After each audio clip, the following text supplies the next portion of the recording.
Hey guys, EJ with Lucid Skis here. I'm out in my tiny house that we built to use as a base camp up near Sugarloaf, Maine. This cabin gets moved up on Saturday, which means I'm quickly running out of time and I gotta get some last minute stuff done here at the house before the move.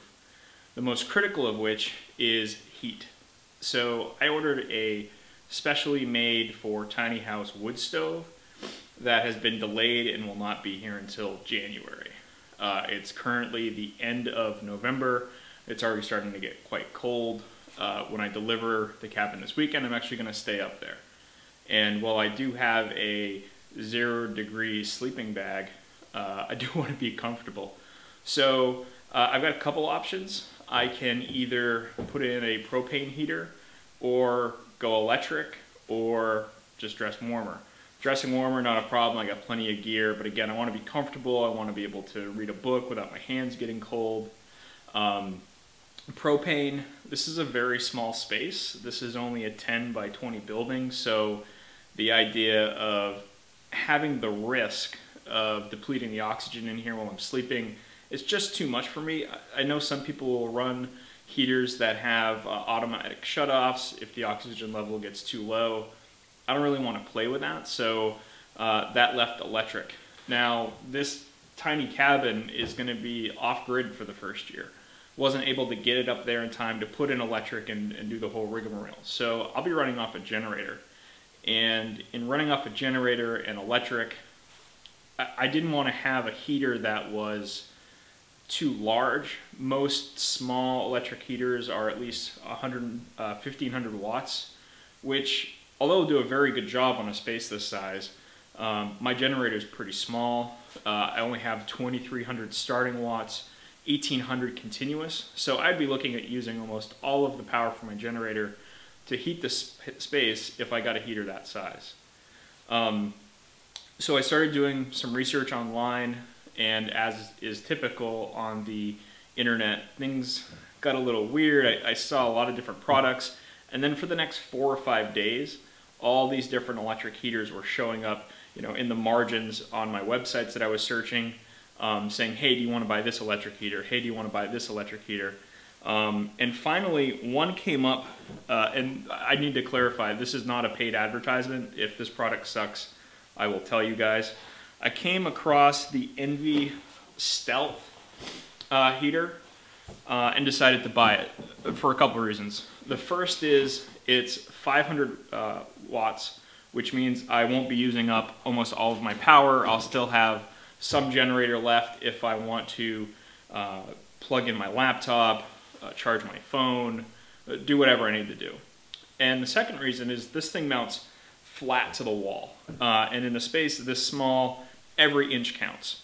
I didn't want to have a space heater that you have to put on the floor, you have to step over it, that whole thing. And likewise, I don't have to worry about this tipping over if it's mounted to the wall. So that's what drew me to it. The price point on it, relative to other electric heaters, it was a little bit more expensive, especially considering that it's smaller in terms of output. It was about $150. I was able to get a small discount online, and it came pretty fast. Now, in the box I just showed you, you get the heater itself, which I'll show you as I get ready to install it. You get mounting hardware, instruction manual, and a mounting template, which I'll go over the template in a second. It's not a good situation. So it's very simple coming out of the box. It seems to be very easy to mount. I'm going to mount it for you guys, and then we're actually going to run a test to see how quickly it brings this space up to a reasonable temperature. Again, it's late November here. It's probably about 38 degrees in here right now. That's why I have my poofy jacket on.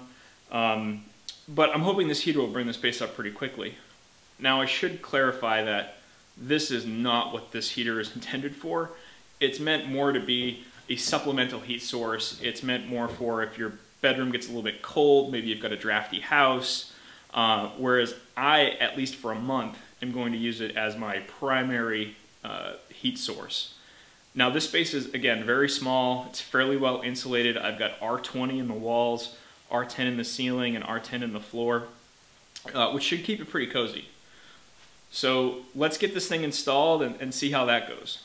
The heater itself comes inside of the cardboard template they give you to mount it. It's this right here.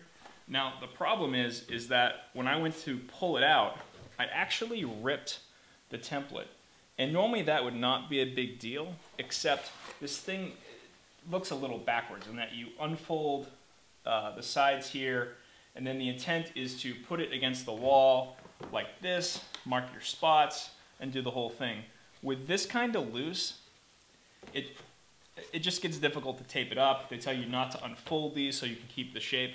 What I'm going to do is I'm actually going to transfer this to a bigger piece of cardboard that I have just to make my own template that I can size and center to my location.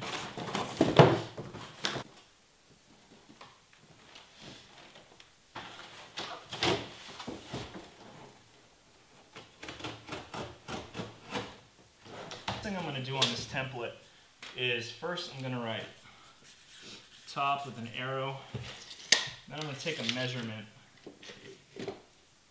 Alright, so it's 22 1/4, so I need 11 1/8. And what I like to do when I mark a center line, because I think it's more accurate, is instead of just drawing a line, I like to actually make an arrow that points to the center of where I'm at. Now, location on where I'm going to put this. I'm on the side away from the kitchen, and the reason I'm doing that is I'll flip this around so you can see the wood stove is going to go over here. So my thought being, I'll have one source there, and then one source back over here in this corner. All of the electric in this cabin is exactly 36 inches off from the floor. That's by design. That's how I was taught to wire houses. So that's how this is done. It's the same distance off the ground. So I know the electric is in that area. I want to make sure I don't put a screw into that area because that would make for a very bad day. Okay, so the anchors that came with it are for a drywall installation.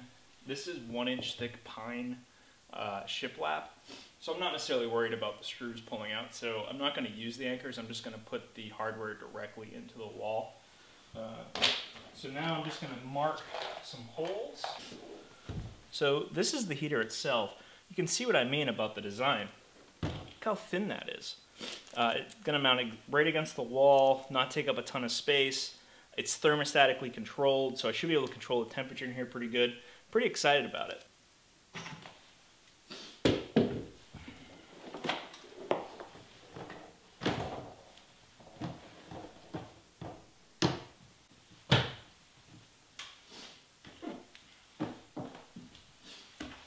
Alright, there it is, all installed. Very firm against the wall, very flat. Look at this. This is really great. Look how right up against the wall that is. Okay, so to test the rate at which this heats up my space, what I'm going to use is one of these outdoor weather stations that I bought on Amazon. Again, non-paid product plug. Nothing I'm plugging here is paid for. I spent all my own money. But what this does is it measures the temperature both inside and outside. Now I got this because there's nothing worse than waking up in the morning, having to go outside to get in the car or whatever, and just walking into a wall of cold air. Okay, so I'm not sure what's going on with the remote for this thing, but it's definitely a little wonky. I got to work on it. But what it does appear to be right is that the interior temperature in here has warmed up to 46 degrees. Now, I think that's because I've been in here working on this video, installing the heater, doing a bunch of that sort of stuff. But it's still going to be a good test. It's not quite as cold as I would have hoped for, but it is what it is. Alright, so this is the heater itself. You can see it's a simple 110 plug-in, no 220 needed, no hard wiring needed. That was the other beautiful thing about this is I didn't need any kind of specialty installation to put it in. So to turn it on, you just push this button here and it glows red. It's kind of futuristic, if you will. And then the thermostat is here on the top. It is not like you set it at exact temperature. You just turn it up or turn it down. I'm going to turn it. I'm going to turn it all the way up. So I don't know if you guys can hear this, but this heater is actually on and it's putting out a fair amount of heat, and there is no noise. Zero noise coming out of this heater, which is fantastic, you know, because small space. Well, I want to sleep in here. Starting at 8:35 and it's 45 degrees inside. Okay, so the camcorder died, so we're just going to be coming in and checking on this thing periodically. I might as well go out to the ski shop, get a little bit of ski work done, but I'll be checking in on this thing throughout the night. So again, we are starting at 8:35 with an internal temperature of, it was 45 degrees, it's gone down. Let's see if this thing can heat up. It is getting colder and colder outside. Well, the heater does its thing in the tiny cabin, which is right next to the ski shop. I've got a couple set of skis that I've got to get ground out, so it's going to take me like an hour, hour and a half. I figured that's a pretty good time to go and check back. So when I get this work done, once I'm done, I'll go back out and check and show you guys how it's looking.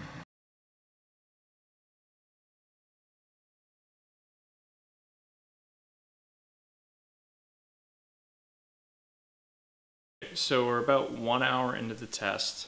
I think the temperatures we were seeing before on the device that I have, the weather station, was just with it getting acclimated to this building. So if we look now, you can see that the temperature inside is 39 degrees, while the temperature outside is 32 degrees.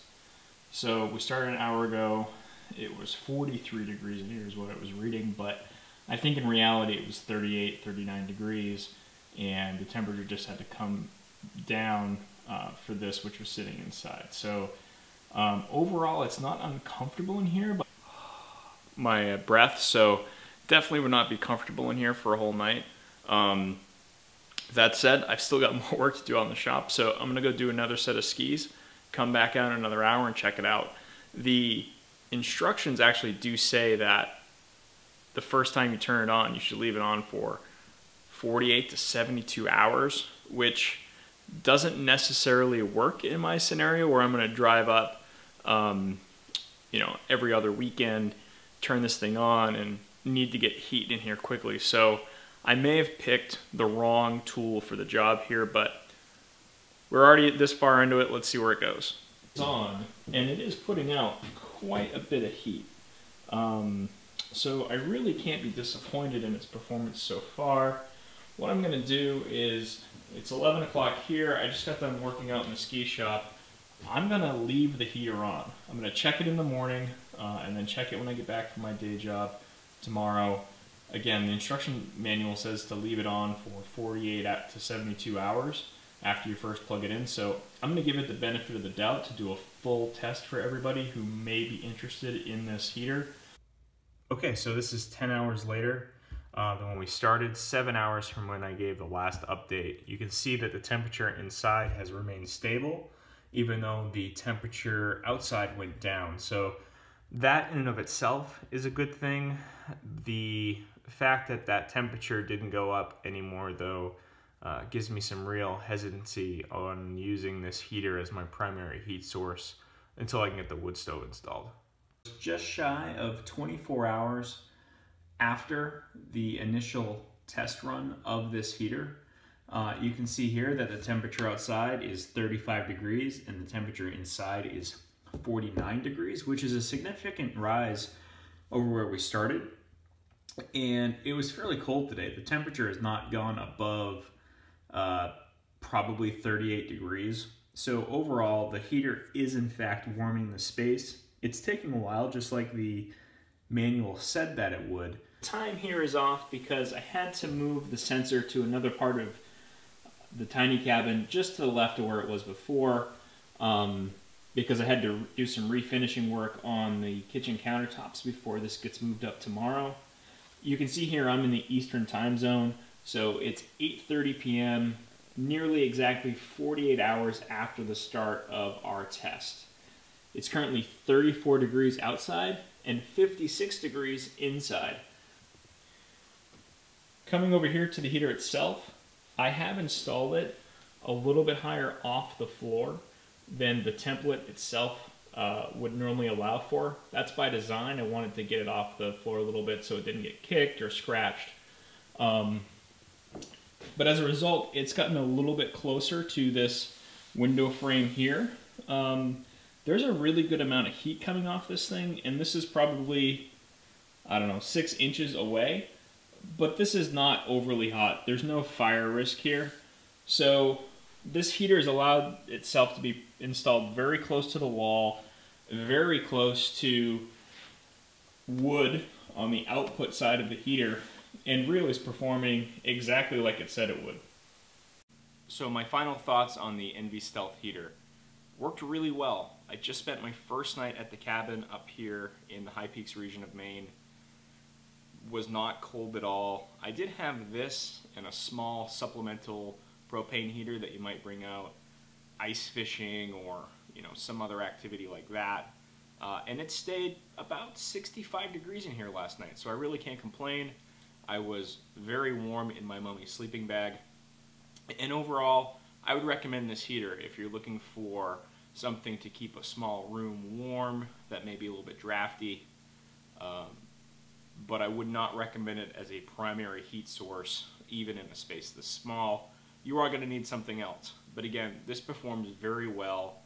It's really small, mounts flush against the wall, and in my opinion, is worth the investment. If you enjoyed this, please leave a comment below or subscribe to our YouTube page. You can also follow us at Lucid Skis on Instagram and Facebook.